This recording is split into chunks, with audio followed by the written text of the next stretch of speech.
আসসালামু আলাইকুম। দেখো, ঢাকা ইউনিভার্সিটির ইঞ্জিনিয়ারিং অ্যান্ড টেকনোলজি ইউনিট আজকে জানবো সাবজেক্ট চয়েস প্রসেস এবং প্রবলেমগুলো সম্পর্কে। তোমরা কোশ্চেন করেছো, তো চলো শুরু করা যাক। প্রথমে তো বারবার তোমরা কোশ্চেন করতেছিলে যে অ্যাপ্লাই করতে পারতেছি না, ঠিক আছে? তো দেখো যে তোমার কি হয়েছে, দেখো যে ঢাকা ইউনিভার্সিটি একটা ইম্পর্টেন্ট নোটিশ দিয়েছে যে ডান পাশে, ঠিক আছে, the last date of fill the detail form and subject choice of the technology unit 23 June 2025, 23শে জুন পর্যন্ত তোমরা সাবজেক্ট চয়েসের জন্য ফর্ম ফিল আপ করতে পারবা, ঠিক আছে? All the past student can fill the detail form and subject choice by logging in and clicking on the detail form button from the dashboard, ঠিক আছে? তো যারা তোমরা কি যাদের দেখো যারা পাস করেছে তারা সবাই ফর্ম পূরণ করতে পারবা এবং ওই যে ডিটেল ফর্ম বাটনে ক্লিক করে, ঠিক আছে? তো দেখো এখন কেন সাবজেক্ট চয়েস ফর্ম বাটনটা আসতেছে না, ঠিক আছে? তো দেখো প্রথমেই যে সমস্যাটা হয় যে আমাদের সময় সমস্যা হয়েছিল, তোমাদের সার্ভার ডাউন হয়ে গেছিল। আমরা কয়েকদিন পরে অ্যাপ্লাই করতে পেরেছিলাম, আমি তোমার প্রায় দেখা যায় যে এক সপ্তাহ পরে, ঠিক আছে? এরকম মানে এক মুহূর্তে প্রচুর পরিমাণে লগ ইন হয়, তো ঠিক আছে। তো এরকম আর কি তোমার প্রবলেম হয়। তো দেখা যায় যে এজন্য তোমাদের দেখেন ওয়েট করতে হবে, ঠিক আছে? ওয়েট অ্যান্ড ওয়েট, বারবার অপেক্ষা করতে হবে এবং বারবার ট্রাই করতে হবে। দেখা যায় যে আজকে না হলে এক সপ্তাহ পরে, ঠিক আছে? 23শে জুনের মধ্যে ইনশাল্লাহ পারবা। এর মধ্যে একদিন করে দিলেই হবে অ্যাপ্লাই, ঠিক আছে? তো প্রত্যেকদিন চেষ্টা করবো সকাল দুপুর রাতে, ঠিক আছে? ইনশাল্লাহ পারবা। তারপর দেখো কম্বাইন দেখো যে আমাদের একটা মুভমেন্ট চলতে আছে ক্যাম্পাসে অলরেডি 3 কলেজের, ঠিক আছে? তো সব আর বেসরকারি ইনস্টিটিউটগুলোও আছে।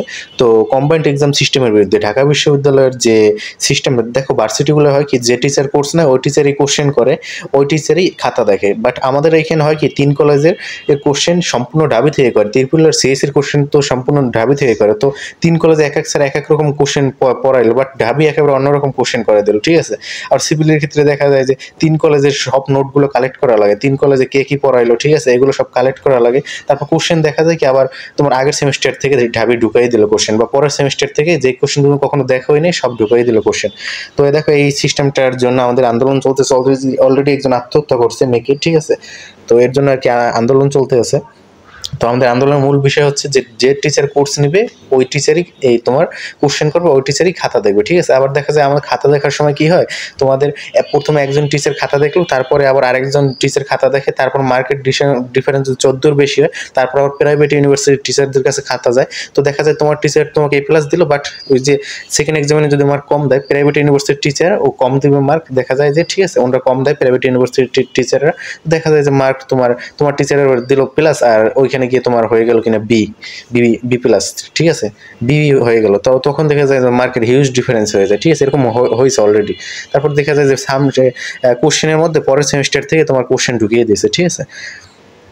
তো দেখো এই সিস্টেমের বিরুদ্ধে আন্দোলন চলতেছে। আরেকটা আন্দোলন চলতেছে ইঞ্জিনিয়ার রাইট মুভমেন্ট, প্রকৌশলী অধিকার আন্দোলন। দেখো যে ডিপ্লোমারা কিন্তু তোমার দেখা যায় যে ওরা প্রকৌশলী হিসেবে গণ্য হয়, বাট ওদেরকে আমাদের দাবি হচ্ছে ওদের প্রকৌশলী হিসেবে তোমাদের কোনো ঘোষণা করা যাবে না। যারা শুধু ইঞ্জিনিয়ার আছে আমরা কিন্তু এই যে এই আন্দোলনের বুয়েট কুয়েট চুয়েট রুয়েট বিজ্ঞান প্রযুক্তি বিশ্ববিদ্যালয়গুলোর সাথে আছি এবং তারাও আমাদের খবর কিন্তু প্রচার করতেছে। আমাদের একটা মানে যে ইঞ্জিনিয়ারিং কলেজ মানে অনেকে মনে করে যে ডিপ্লোমা, বাট এই আন্দোলনের মাধ্যমে আমাদের একটু প্রসার করতেছে, ঠিক আছে? ইঞ্জিনিয়ারিং কলেজগুলো শুধু বিএসসির জন্য। তো দেখো তো ডিপ্লোমাদের টেকনিশিয়ান ওদেরকে ঘোষণা দিতে হবে টেকনিশিয়ান হিসেবে। আর যে দশম গ্রেড সম্পূর্ণ ডিপ্লোমার দখল করে রেখেছে, ঠিক আছে? দশম গ্রেড থেকে ডিপ্লোমাদের যদি হটানো যায়, যদি সবাই আমরাও অ্যাপ্লাই করতে পারি বিএসসি ইঞ্জিনিয়াররা, তখন দেখা যায় হিউজ পরিমাণে একটা চাকরির স্কোপ সুযোগ হবে বাংলাদেশে, ঠিক আছে? তো দেখো এই প্রকৌশলী অধিকারের আন্দোলন চলতে আছে। আজকে তোমার ওই যে পিএসসির ভবন, ঠিক আছে, যে সরকারি কর্ম কমিশনের ভবন ঘেরাও কর্মসূচি আছে, ঠিক আছে?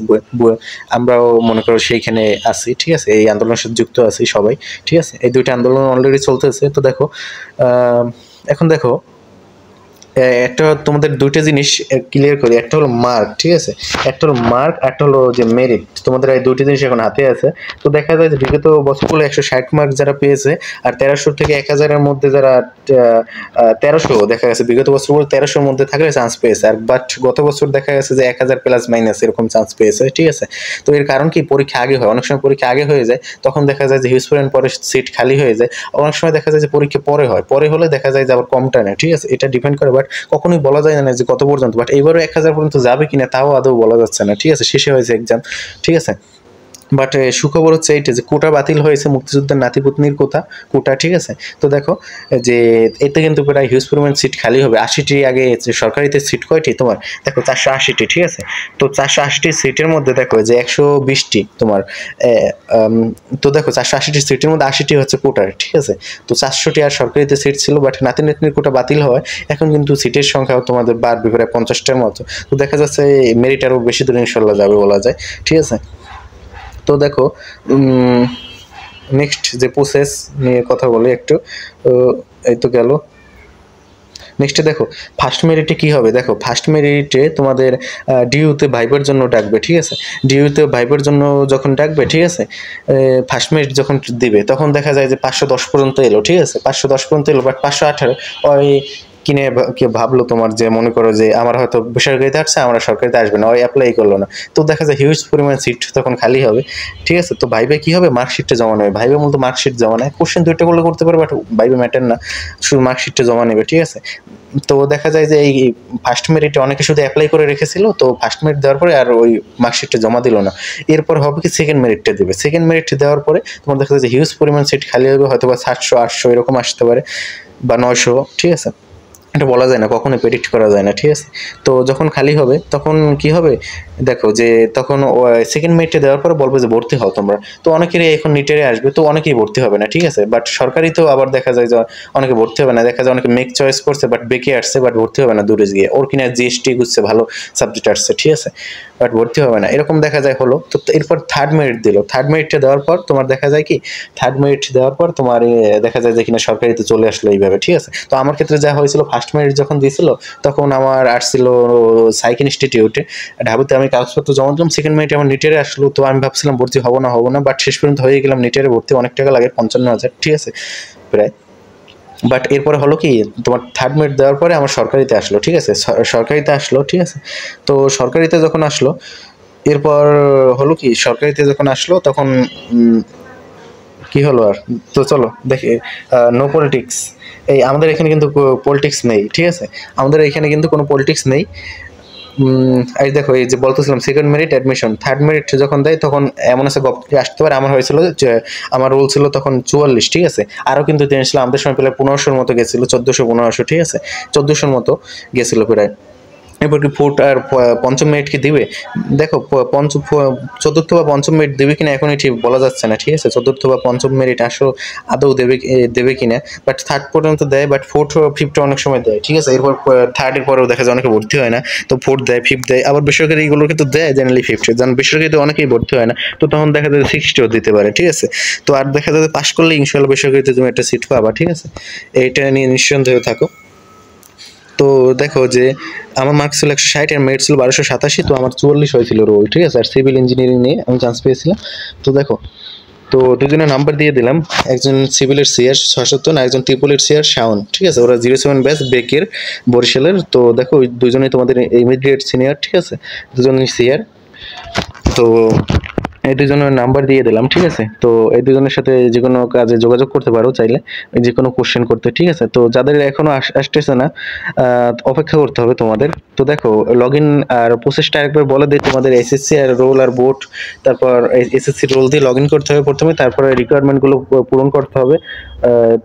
তোমাদের ফোন নাম্বার দিতে হবে, ইমেল আইডি দিতে হবে, প্যারেন্টের এনআইডি কার্ডের নাম্বার এটা অপশনাল, ঠিক আছে। অকুপেশন তাদের জব দিতে হবে, অ্যাভেলেবেল কোটা থাকলে ওই কোটার ফর্ম পূরণ করতে হবে। তারপর কারেন্ট অ্যাড্রেস ডিটেলস, তোমার অ্যাড্রেসের ডিটেলস দিতে হবে। তারপর তোমার সম্পর্কিত কোশ্চেনের উত্তরগুলো দিতে হবে, তোমার জন্ম নিবন্ধন বা এনআইডির, ঠিক আছে, নাম্বার দিতে হবে। আর 3 নম্বরে ফটো দিতে হবে, এই যে নির্দিষ্ট একটা মাপের 460x480 পিক্সেল, আর জেপিজি বা জেপিইজি ফরম্যাটে হতে হবে।